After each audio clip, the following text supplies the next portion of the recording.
Hi, good evening, everybody.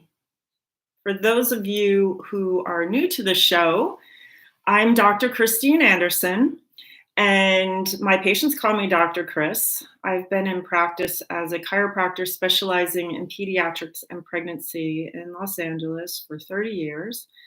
And my passion is helping families grow up healthy. So that means all ages.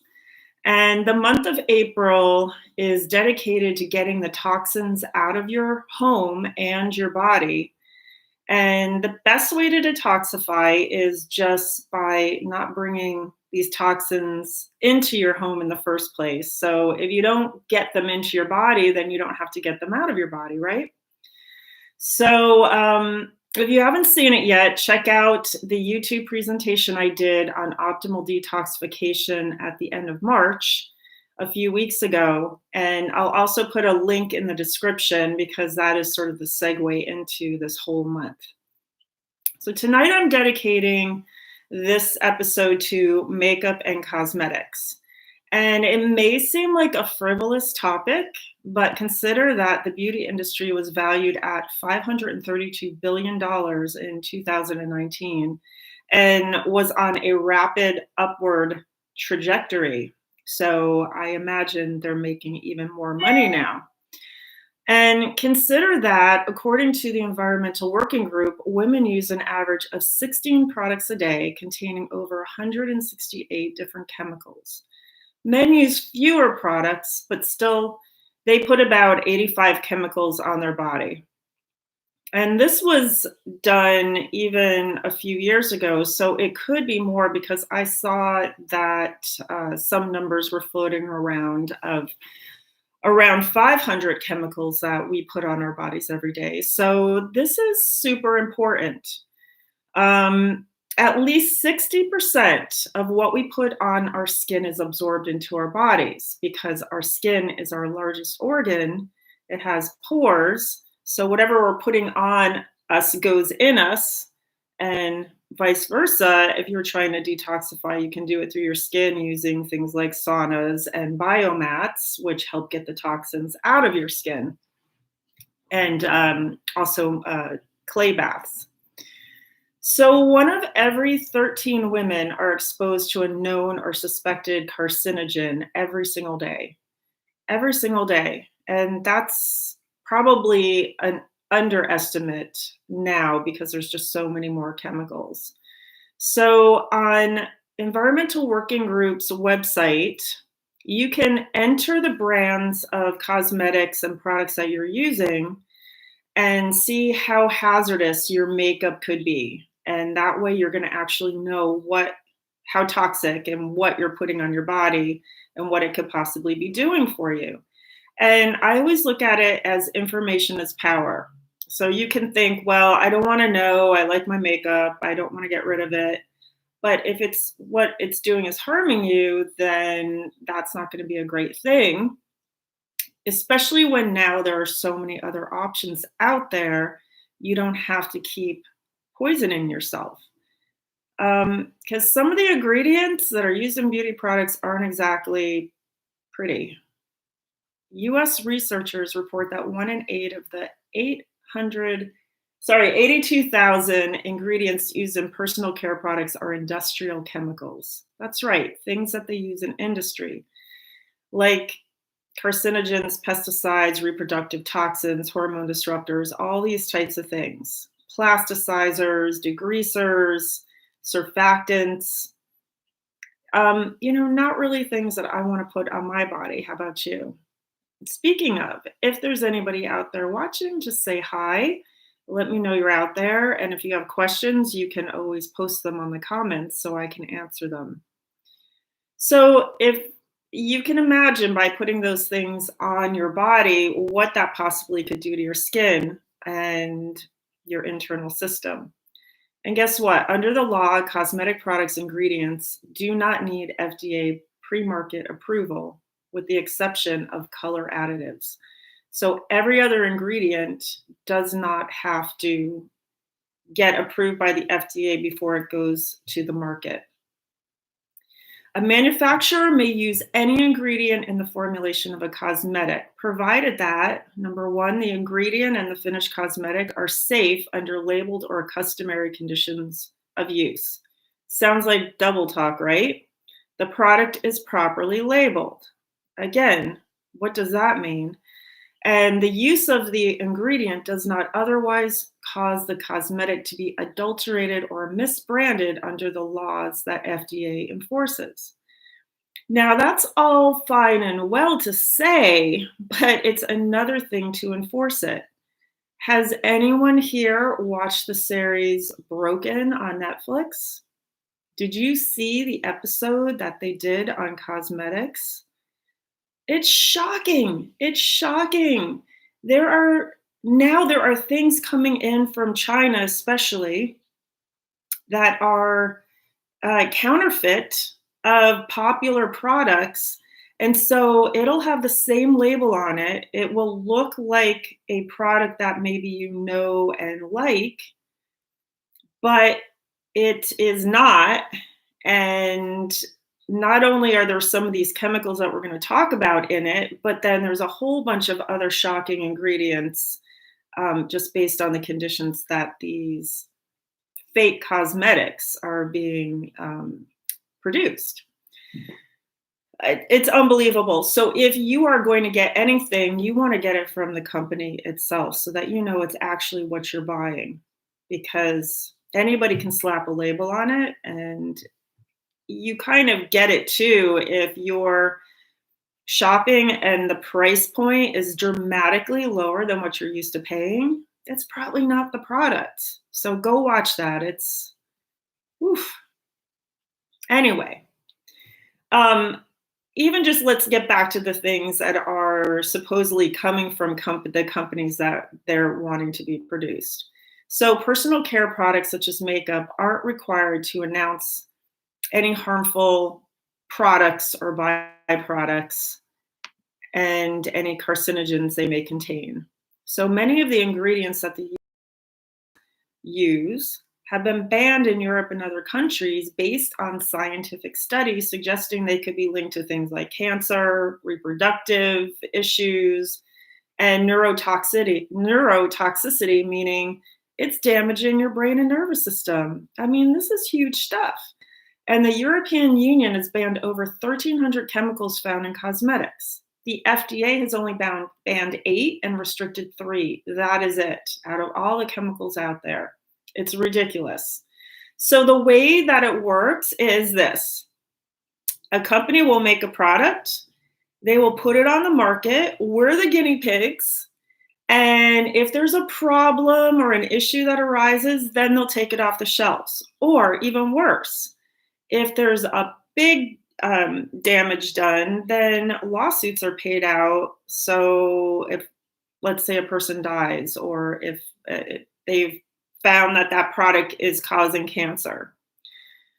So we're going to actually go over the top 10 most toxic ingredients in makeup. So all of the substances I'm going to talk about have been banned or restricted in Europe and other countries, but they are still totally legal in the US. So this is crazy. Number 1, parabens. And by the way, I'm going to list all these chemicals in the description, so you don't have to worry about trying to figure out these chemical names too. Parabens, anything ending with paraben, so butylparaben, ethylparaben, methylparaben, propylparaben, whatever paraben. These are preservatives that mimic the hormone estrogen. So it's also known as a xenoestrogen or foreign estrogen. In other words, your body isn't making it. It's coming from the product that you're putting on your body. And these can be linked to cancer, reproductive toxicity, immunotoxicity, so affecting your immune system, neurotoxicity, again, the brain and nervous system, and skin irritation. Right? So studies are actually showing that these parabens are increasing our risk of breast cancer and tumors. They're found in a lot of cosmetics as well as body care products. So you definitely want to avoid anything with paraben in it. Number 2, formaldehyde. And also formaldehyde releasing preservatives. So these are called quaterniums or quats.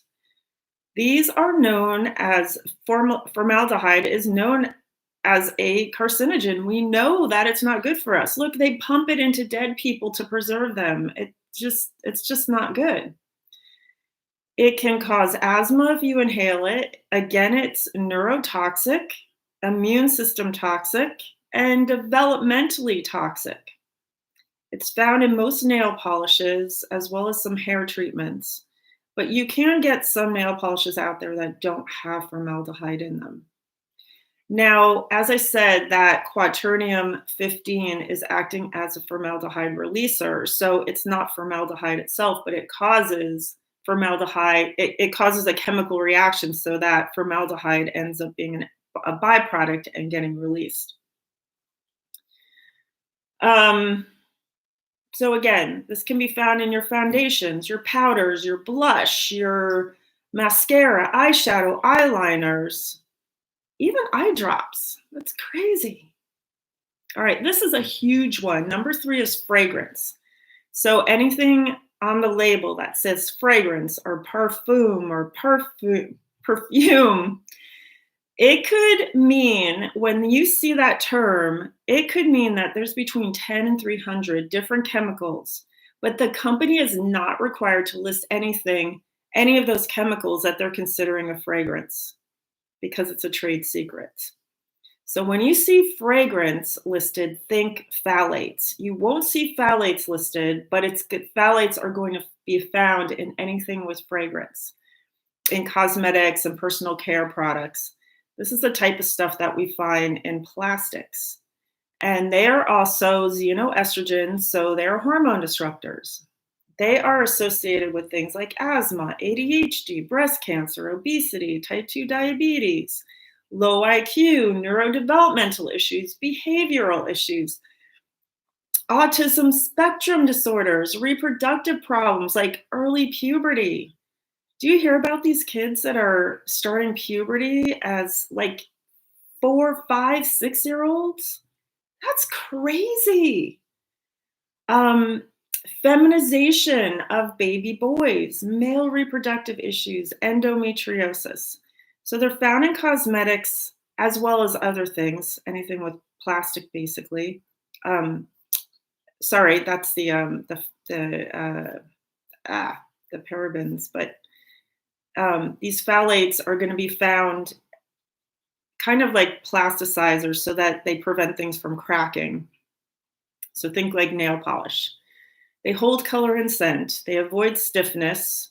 They moisturize and soften skin. They dissolve and coalesce ingredients so they mix together well. So anything really in that cosmetic range or even body care products are going to have phthalates in them, and especially if you are seeing fragrance on there. So you want definitely fragrance free, or if it's scented with essential oils, that's fine, but nothing synthetic.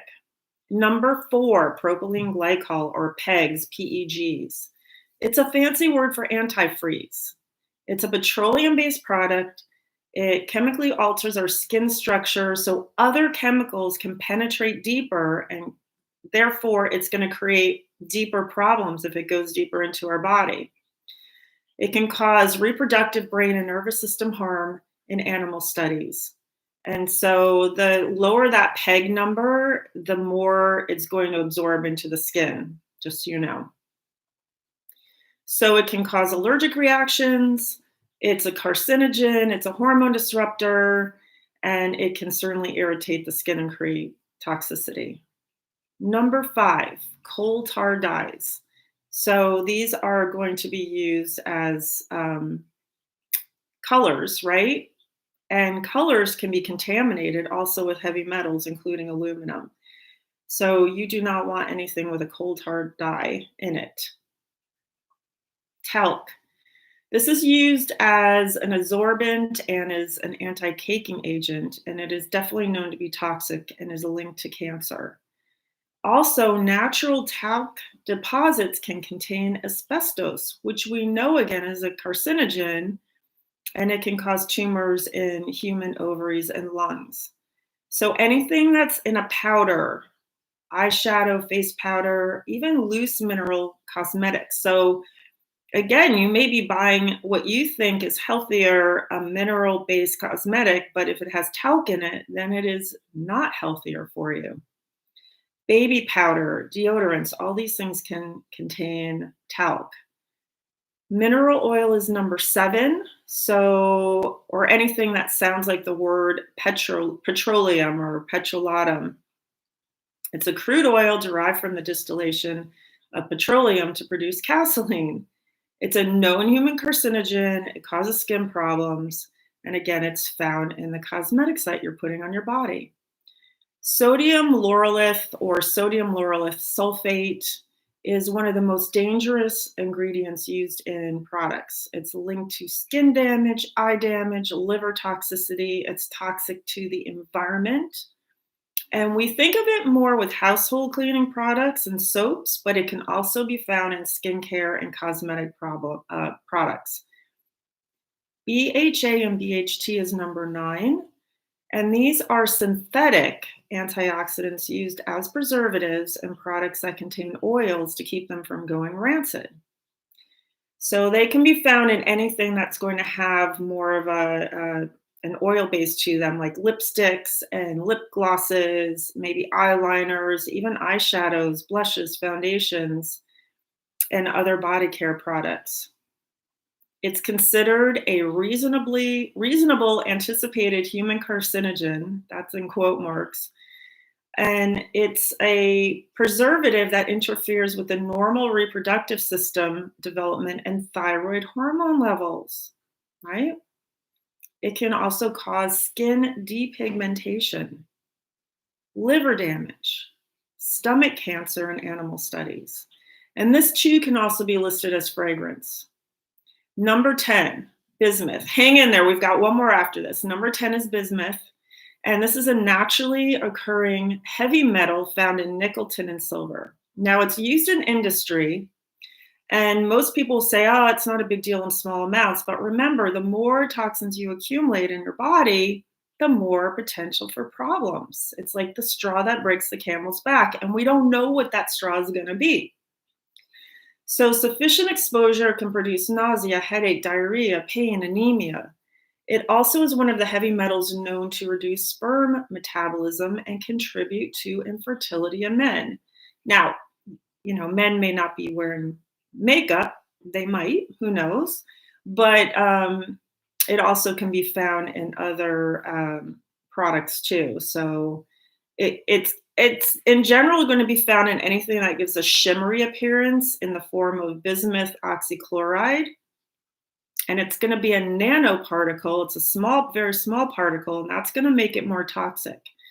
So anything like even a mineral makeup, again, that makes it shimmery or shiny or like a pearl or diamond finish, it's probably got this bismuth in there unless it's from a natural source like mica. That's perfectly fine. But it makes a dirt cheap filler. So if you're buying a mineral makeup, it could be in there. Number 11 is lead. We're almost there. Hang in there. Now, most of us know that it was banned in 1978 from paint, right? You couldn't buy lead paint. In California, you cannot buy paint with lead in it because it is toxic, and it was affecting children who were consuming the lead paint and creating brain issues, IQ issues. So in December 2016, the FDA finally released draft guidelines suggesting that cosmetic companies use less than 10 parts per million lead in their products. So they didn't ban it. They just said, oh, don't use so much. But I also found the guidance does not apply to topically applied products. So it doesn't really make sense because most cosmetics you're putting on your skin, right? The FDA has classified lead as an impurity. It won't be listed in the ingredients, but it's a contaminant in color additives. So if you've got some color being added in there and you see a color number, it's probably got some lead. It's been found in more than 50% of the leading brands of lipstick in the US. It can also be found in eyeshadow, blush, mascara, foundation, compact powder, and other body care products. Again, it's a neurotoxin. It affects the brain. It can cause learning problems, language and behavioral problems. What about all these kids getting into their mom's makeup, right? I mean, I used to get into my mom's makeup. Bioaccumulation from long term exposure can cause lead poisoning, which can be fatal. It displaces the heme aspect of the red blood cells so that you can't transport oxygen anymore. It can even lead to infertility in both men and women. It can cause miscarriages. It can affect hormones. You just don't want lead in your life if you can help it, right? Wow. So I just came at you with a lot of chemical names and a lot of bad news. I'm sorry. I hope you don't hold it against me to be the bearer of bad news. Hopefully you're not too overwhelmed. And so you go, okay, great. Now what do I do? So I can't wear makeup. Do I have to go out there without makeup? Like what can I do? So obviously I have makeup on, right? I do have some good news because even though there's a lot of stuff out there that has chemicals in it, there's a lot of stuff out there now that doesn't. There's a lot more brands that are being more conscious. So when you go to ewg.org on Environmental Working Group, you can look at some of these brands that are rated better and see what's in there. You want to take this list and write it down so that you can actually look as you're looking at the ingredients and you can see what's in there and you go, oh, okay, no, all right, that one's not for me, right? So just keep that list handy. And you can find makeup out there that does not have all these toxins in it. Thank goodness. Now, I thought I was using pure mineral makeup from when I was getting my mineral makeup from the health food store. I was like, okay, cool. I got this mineral makeup. But I will tell you, I am sure it probably had talc or bismuth in it as a filler because once I started using what I'm using, which is Young Living Savvy Minerals makeup, I was blown away by the difference. I mean, I can certainly tell. And it's crazy. I was blown away and I didn't think I was going to be. I was like, I've used mineral makeup before, so what, right? But from the moment I tried it, I knew it was different, how it felt going on, how it looked, how it lasted. So that's what I'm using if you are curious. If you want to learn more about Savvy Minerals, I'm actually doing a show right after this one at 7 p.m. on my Young Living with Dr. Chris channel. So you can find that. I'll put the link to the channel and the replay of the show link in the description if you want to find it there. Next week, I'm going to go deeper into all the toxins in body care products because that's a huge amount of things. That's our lotions and shampoos and toothpaste and all that type of stuff. So every single day, we're putting all this stuff on. Not only us, but our children, our babies. So we need to know what's in them so that, again, we can make informed choices. So take it one step at a time. Go on ewg.org, look at what you're using, see what's rated the worst, start replacing your things that way. And if you need any help or guidance, you can find me through my website, which I'll put in the description. And if you care about other people, share this information with them. Well, I'm sure you care about other people, but share it with the people you care about. Like this show, even if you don't like the message I'm telling you, if you don't like the news. But if it's been helpful to you, please like it. Please subscribe so that you'll be notified when I post a new video. And if there's no questions, then have a great week, and I will see you next Tuesday. Bye.